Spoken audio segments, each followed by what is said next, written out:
Greetings and salutations from central Louisiana, just a few miles west of Dry Prong. I'm a little dirty today and sweaty. I have been taking down this drive shaft out of the torque tube, as it's called in older models of this Farmall H. I'm trying to get into, and so Good morning, and this is where we are today. I was able to get the clutch spring off again like I did the day before with a pair of vice grips and tugging backwards. There's nothing back there holding this but this front yoke, or however you want to call it, support shaft there, support mechanism. So thought y'all might prefer a little bit of light. This is what I found myself with yesterday. This, you see, that should not be coming up and forward. It's supposed to be fastened in the very back there.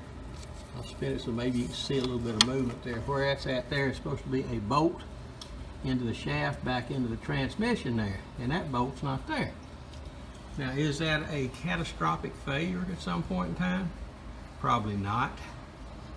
As long as this tractor's together and there's something up here pushing back that way to hold it on the shaft back there, it's not going anywhere. But for somebody like myself, who's a somewhat of a perfectionist, it is a problem.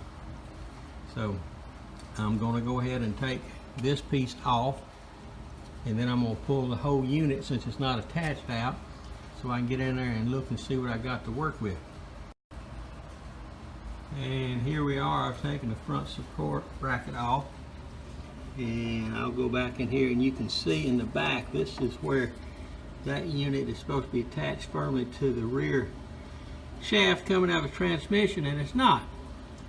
So next step will be to pull this forward. It'll come right off the spline. I found that out yesterday accidentally, and just take his shaft out so I can clean it up and see what I got to do to separate that joint back there, so I can get a bolt into the rear shaft to hold it tight and reassemble that joint.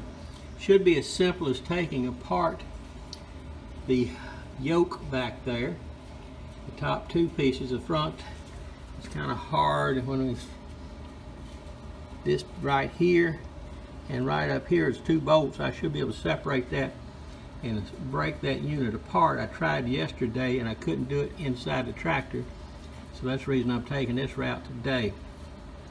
I'll pull it, clean it up, clean everything up, make sure that the fastening hole back there is clear and clean and ready for a 1/2 inch by 1 fine thread bolt with a washer and a lock nut to hold it tight, and we'll go from there. But right now, let's finish disassembly. Alright, there is the unit I just pulled forward. It has got a key way there that fastens back on that shaft, and that shaft has a threaded center point there for the 1/2 inch by 1 inch long bolt.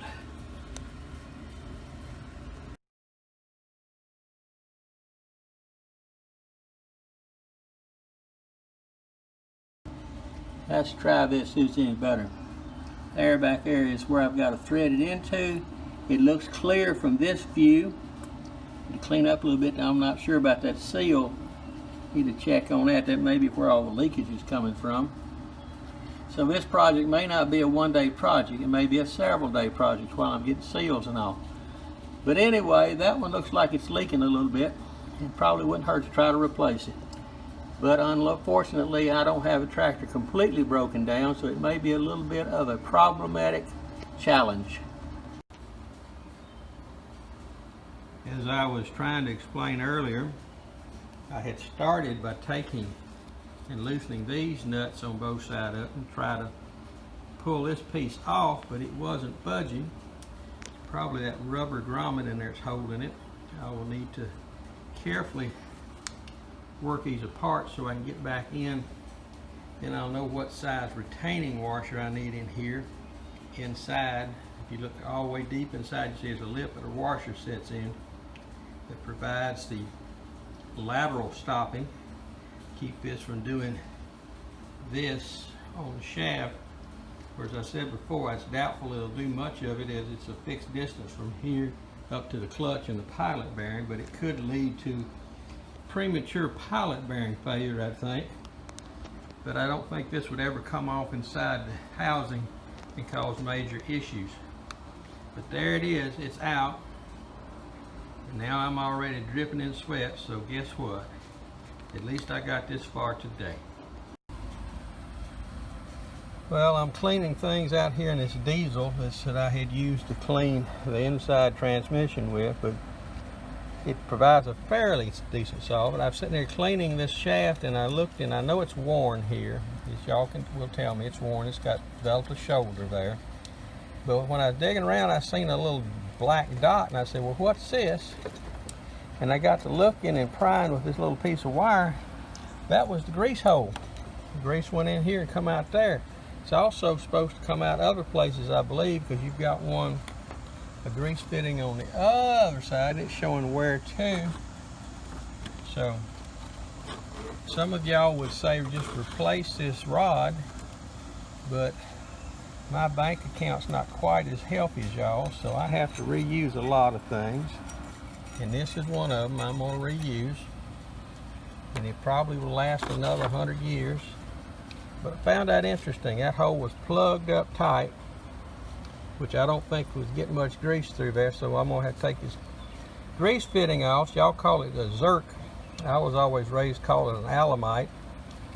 But anyway, I'm going to take this off, and then we'll clean this passage out real good. So when this gets reinstalled, it will be in decent shape.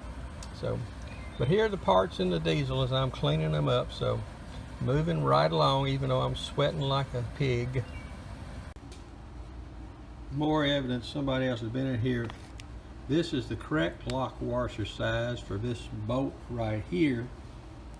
This is somebody came before, a PO, previous owner, and he put the wrong, he just grabbed whatever he had laying around and put back on there.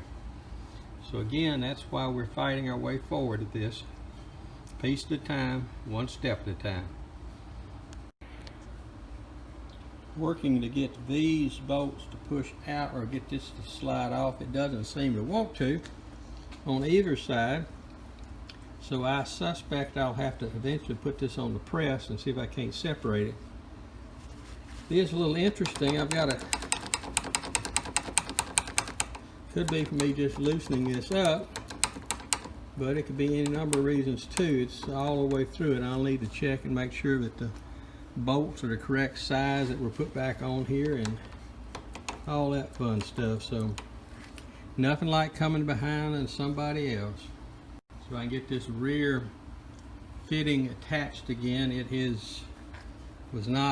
There's a bolt that goes in here against the washer, or the retaining washer, to hold this snug back where it's supposed to ride against the seal and all, and that was not there. So when we tugged on this end, when it was looking at the clutch, it slid off. So I had to take all the guts out with the torque tube back and clean it out, and here we are. I do find of interest in, you see it's been dinged here a few times, there, and back around here. Not sure what that's from. Since I am not the original owner of this tractor, there is no telling. I think we're seeing a lot of barnyard mechanics work, which qualifies for me as well. But that's the condition it's in right now. I'll have to get it up and see if I can't press it apart so I can work on it. Probably gonna have to buy 8 of those little rubber washers to replace the old ones. So anyway, here it is.